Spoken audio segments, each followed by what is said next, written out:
The year is 2025. President Trump, having secured a second term, has returned his gaze to a long-held desire acquiring Greenland.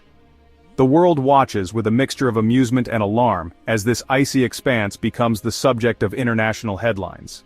Trump, known for his unconventional approach to foreign policy, has made it clear that he sees Greenland as a strategic prize for the United States. His reasons are varied. Trump cites Greenland's strategic location, its untapped resources, and the growing geopolitical competition in the Arctic. He believes that bringing Greenland under U.S. control would bolster American security and economic dominance in a region of increasing global importance. The president's renewed interest in Greenland is not without precedent. In 2019, during his first term, Trump made a similar overture, suggesting the possibility of purchasing the island from Denmark. The proposal was met with a swift and decisive rejection from Denmark, with the Danish Prime Minister calling it absurd. Undeterred, Trump appears even more determined in his second term. This time, however, his rhetoric suggests a willingness to consider options beyond a simple purchase. His administration has hinted at the possibility of leveraging economic pressure or even military force to acquire Greenland, raising serious concerns about potential conflict and instability in the Arctic region. To understand the current situation, it is crucial to grasp Greenland's unique status. Greenland is not a country in the traditional sense. It is a self-governing territory of Denmark. While Greenland exercises a significant degree of autonomy in managing its internal affairs, Denmark retains control over crucial areas such as foreign policy, defense, and monetary policy.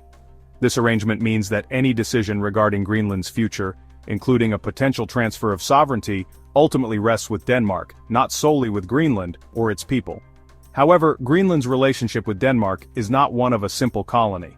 The ties between the two are complex and multifaceted, rooted in centuries of shared history and intertwined cultures. Denmark provides substantial financial support to Greenland, contributing over $700 million annually to its economy. This financial assistance is vital for maintaining Greenland's social welfare programs and infrastructure.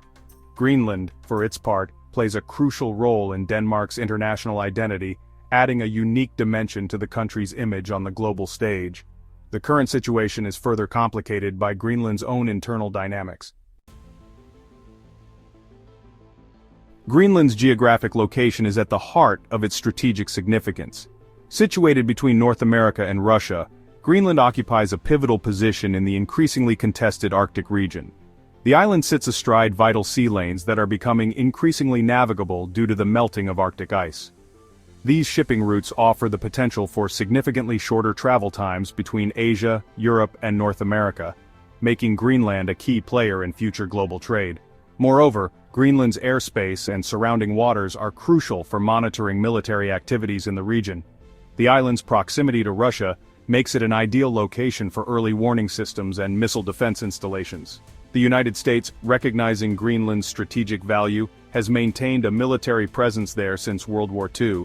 The Thule Air Base, located in northwestern Greenland, serves as a critical hub for U.S. space surveillance and missile defense operations. However, the United States is not alone in recognizing Greenland's strategic importance.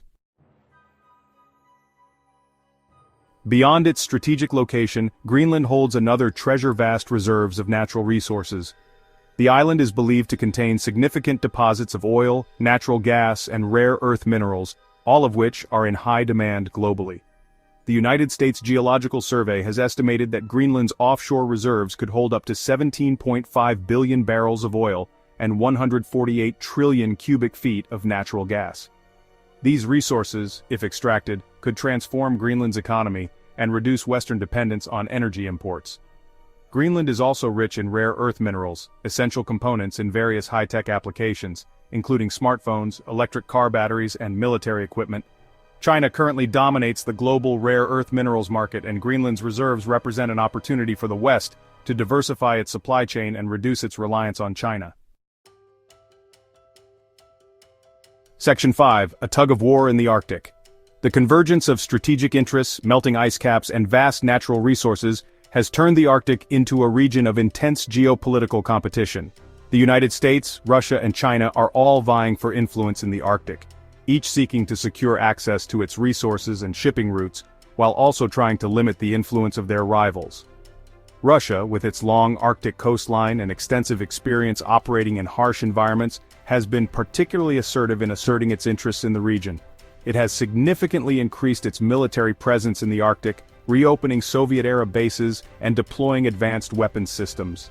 China, though geographically distant from the Arctic, has also been actively pursuing its interests there. It has invested heavily in Arctic infrastructure projects, scientific research, and resource exploration. China's growing presence in the Arctic has raised concerns in the West, particularly in the United States, which views China's ambitions as a potential challenge to its own interests in the region. Section 6. The Perils of Forced Acquisition. President Trump's aggressive approach to acquiring Greenland has drawn sharp criticism from many quarters, both domestically and internationally. Critics argue that attempting to seize Greenland through economic pressure or military force would be a grave mistake with far-reaching negative consequences. Such an action would undoubtedly damage the United States' relationship with Denmark, a long-standing NATO ally and a crucial partner in maintaining stability in the Arctic. It would also likely alienate Greenland's population, pushing them further away from the United States and potentially into the arms of China or Russia.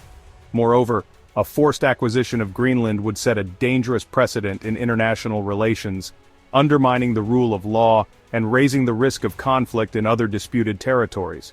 The international community, including key U.S. allies, has expressed deep concern over President Trump's rhetoric and actions. Section 7. The Power of Partnership. While acquiring Greenland outright might seem appealing to some, a more prudent and effective approach for the United States lies in strengthening cooperation and partnership with both Denmark and Greenland. Denmark has repeatedly stated its willingness to work with the United States to address shared security concerns in the Arctic. Greenland, too, recognizes the importance of its relationship with the United States, particularly in the realm of defense. Instead of pursuing a path of confrontation, the United States should focus on deepening its existing partnerships, expanding economic and cultural ties, and working collaboratively to address shared challenges in the Arctic. This approach would not only be more likely to achieve U.S. strategic objectives, but would also contribute to a more stable and prosperous Arctic region. Section 8. Echoes of History. President Trump's interest in acquiring Greenland is not without historical precedent. In 1946, at the height of the Cold War, President Harry Truman offered to buy Greenland from Denmark for $100 million in gold. Like Trump's offer, Truman's proposal was driven by a desire to secure Greenland's strategic location and resources in the face of growing Soviet influence. However, Denmark, just as it did in 2019, rejected the offer, reaffirming its commitment to Greenland. These historical echoes highlight the enduring strategic significance of Greenland, and the challenges the United States has faced in trying to assert its influence over the island. Section 9. Charting a Wise Course. As the Arctic thaws, both literally and figuratively, the stakes for the United States and the world are high. Greenland, with its strategic location, untapped resources, and complex geopolitical dynamics, is at the center of this unfolding drama. While President Trump's desire to acquire Greenland might be driven by a perceived need to assert American dominance, a wiser course of action lies in pursuing cooperation, partnership, and mutual respect. The United States has an opportunity to demonstrate leadership in the Arctic by working collaboratively with Denmark, Greenland, and other Arctic nations to address shared challenges and ensure a peaceful and prosperous future for the region. A heavy-handed approach, on the other hand, risks alienating allies, escalating tensions, and ultimately undermining U.S. interests in this increasingly vital part of the world. The choices made today will have far-reaching consequences, shaping the Arctic's future and influencing the global balance of power for generations to come.